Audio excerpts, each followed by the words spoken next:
Greetings. Professor McKee here with our 12th Seminar Saturdays of Fall 2025. This week's paper is about online sports betting.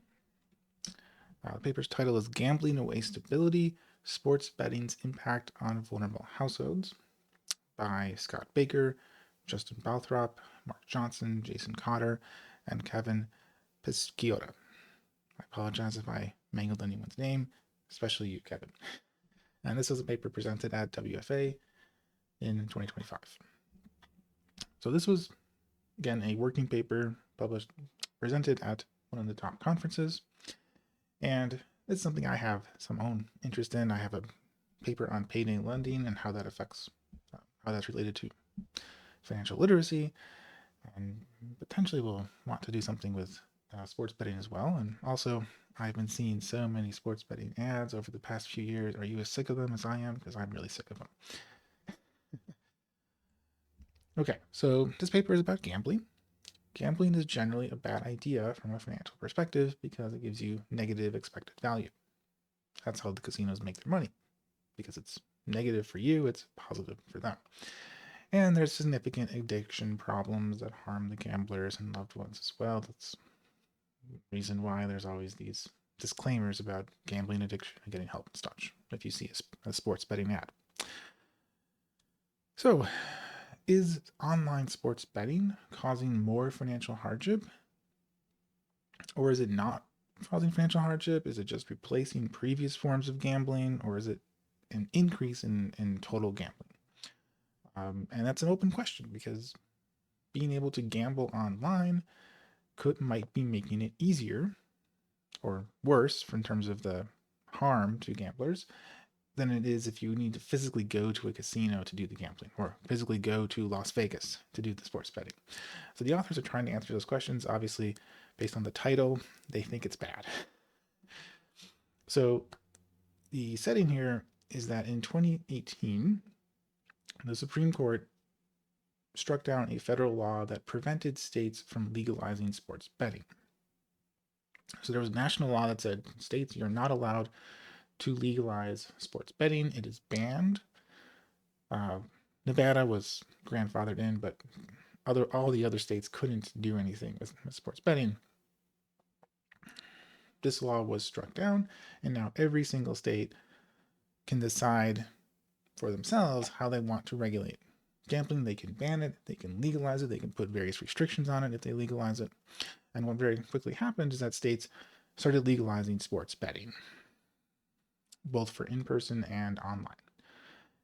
So this rollout was staggered because each state is changing their own individual laws.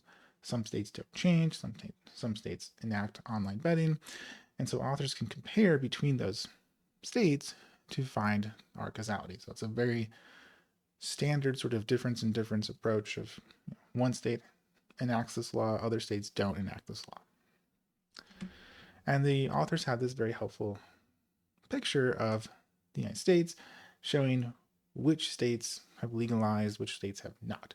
And it was just 5 years, because this picture is dated from 2023.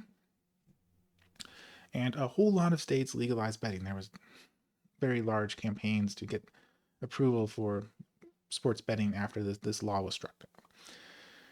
So the blue states, whether it's light blue or darker blue, those are states that have made it legal to gamble online for sports betting. The orange ones, whether it's dark orange or lighter orange, those are ones that have sports betting, but you have to be in a physical location in order to do it. So you can't just do it from the comfort of your home on your phone. You have to actually go somewhere. And then the white or gray ones, like Texas, California, they have maintained a ban. So you still can't gamble on sports betting if you live in Texas. So I can't gamble. Not that I was planning to, because after all, it is negative expected value. And of course, Nevada is an exception here because Nevada already had it legal, at least at the casinos. So one nice thing about having this graph is you can kind of visually see that if you're looking at those that allow online betting versus those that are either banning it or only allowing in-person betting, There's some diversity.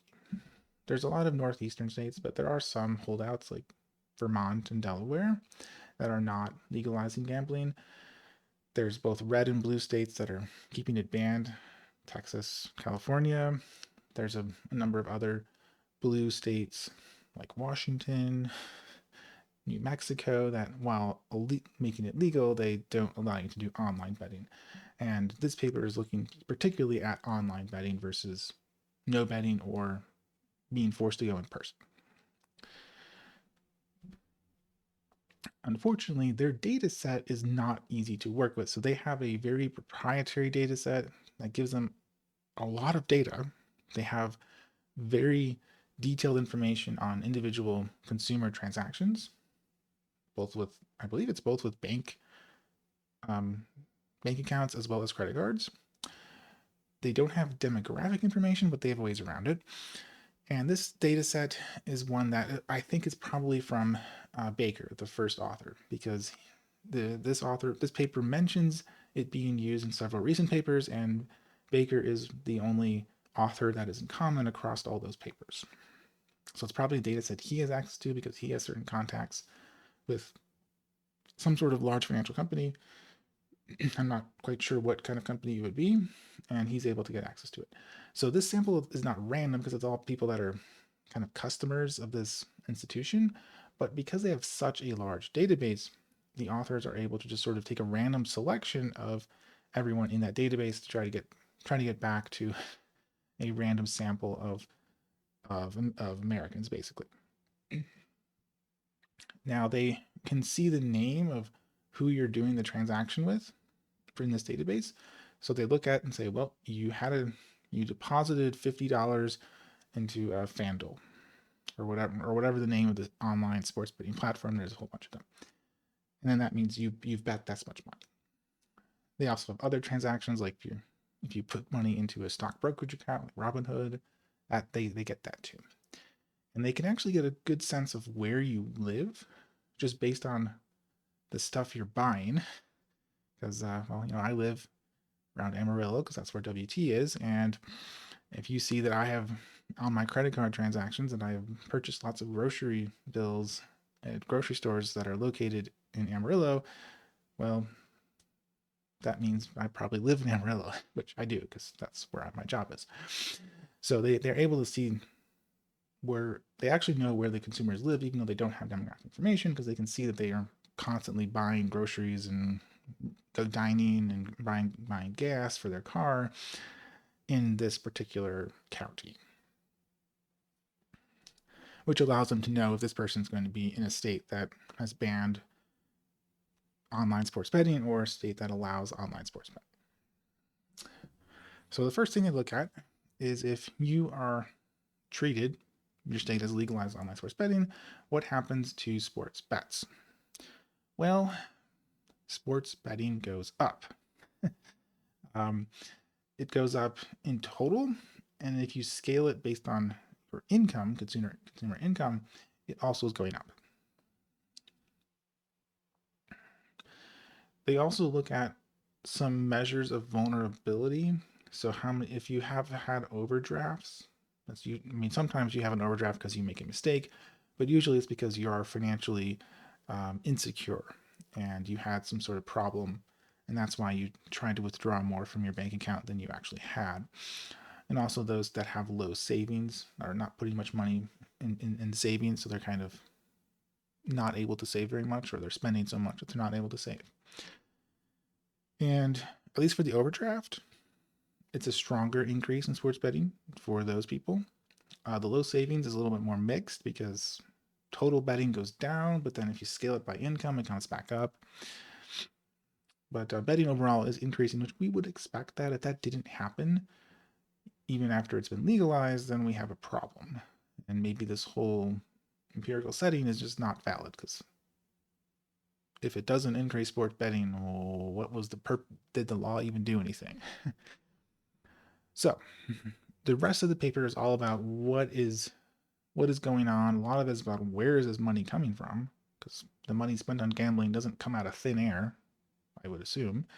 There's going to be some other cash outflow that these consumers have, which is going down in order to allow gambling to go up because there's a fixed pool of money that these people have available, unless they somehow grew their income because of sports betting, which they probably won't, because again, it's negative expected value. So they look at a lot of different things. It could be differences in investment, out of your entertainment budget. We're going to walk through them. So the first thing to look at is investing, so savings basically, and investing goes down.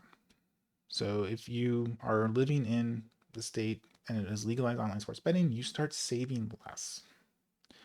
And there is a stronger effect if the consumer was typically spending money at male-focused retailers. So if the consumer was a man, and I assume the reason they're doing that is because men are more likely to gamble, although they don't really say that explicitly when they're looking at their tables. And also, if you have been doing more betting, more gambling, your investment goes down, which kind of makes sense, right? And then they also look at who is doing the reduced investing, and the answer is it appears that it is the more vulnerable households. So if you have low savings, your investment is going down even more than just the typical person.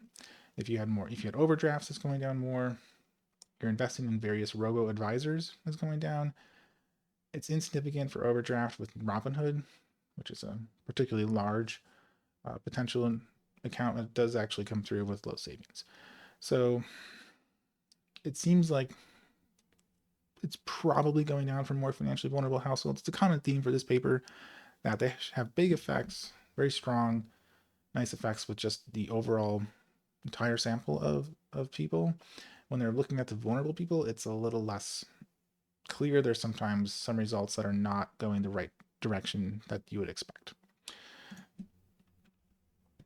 Now, how are you affording it? Well, it's partially coming from savings, but there's all other sources of money potentially, because savings isn't going to be able to explain everything. So where else? Well, maybe they're borrowing, which is a terrible idea. Don't borrow to gamble, please. But people still do it. And so what they find is, credit card debt, at least if you're vulnerable, is going up. Your available credit is going down, which, if you're using up your credit to gamble, then, or you're using up money to gamble and then you're borrowing more for your other expenses.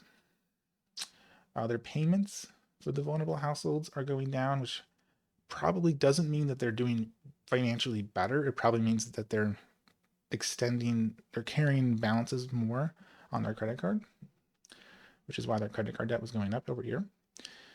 And they have more overdrafts, whether they had overdrafts in the past or if they just had low savings in the past. They're getting hit with overdraft charges more often. These are all ways that you can borrow money. Overdrafts are technically a way to borrow money. So are credit cards.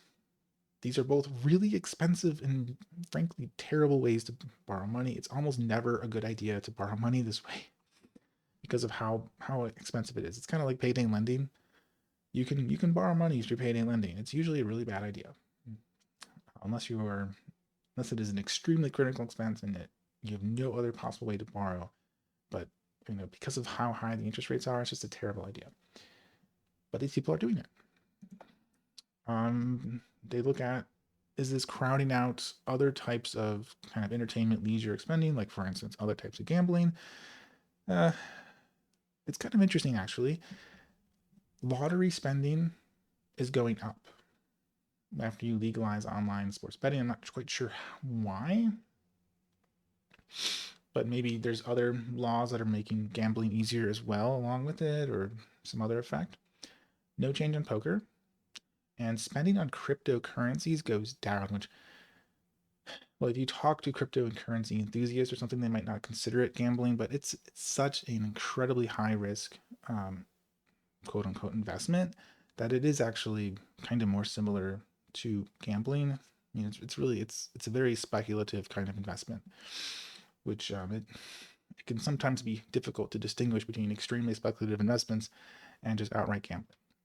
That seems to be decreasing if you have online sports betting. So maybe some of the money that is no longer being spent on crypto and it's now being gambled on sports, which is not really an improvement, but it's not, I don't know if it's really worse either. And they also look at other consumption that would be kind of leisure entertainment, and that consumption is going up.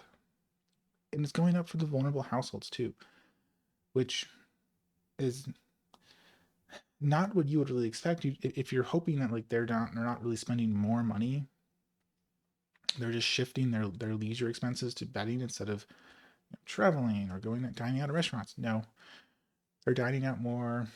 They're paying more for cable, telecom, entertainment. They're doing more entertainment and traveling. This is all. I'm pretty sure based on like the credit card categories that you'll see when you make purchases using your credit card. There's a category for that for the business, and it's going up for everyone. It's also going up even stronger for the people that are more financially vulnerable. So it doesn't look great for financial health. One limitation of their database here is that they don't have a lot of information about the actual financial health of these consumers.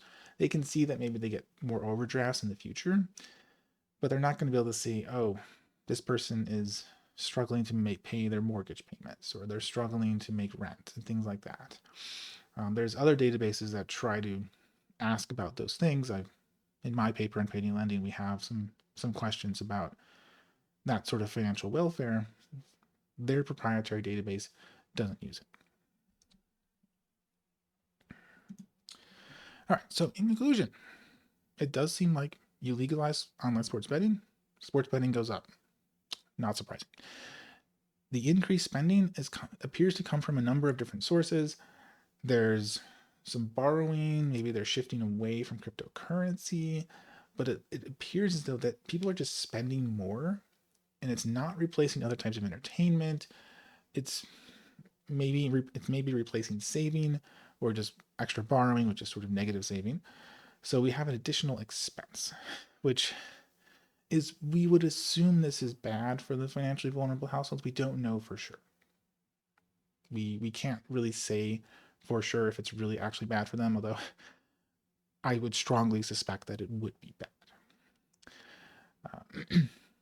And I have two additional things I wanted to just briefly bring up. So first of all, this paper uses a proprietary database.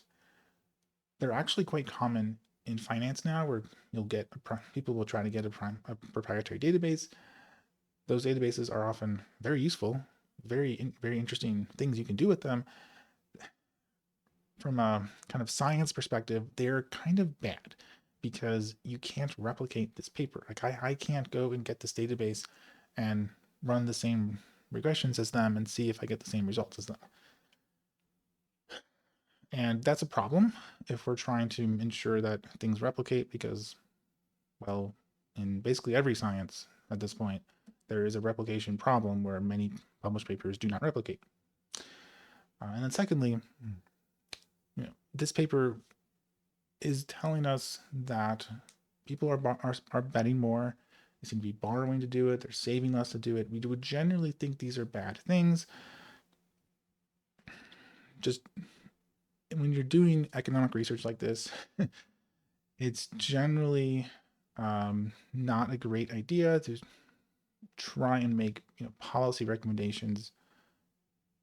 That's not our job as economists. Our job is to do what the authors did here, which is document what is actually happening, and the voters, the politicians, are the ones that have to decide, are we willing to go back and ban this thing that people want to do for their own good, allegedly, or not? And we economists don't have any special expertise on knowing if this is a good trade-off for people or not. That is just my opinion about how we should think about this kind of research. Like, it's our job to inform you about what's going to happen and what has happened because of this law change or whatever, whether it's about payday lending or online sports betting, and it's your job to decide if that's a cost you're willing to bear, or you're willing to bear the cost of trying to ban it, because there will be costs from banning things like sports bet.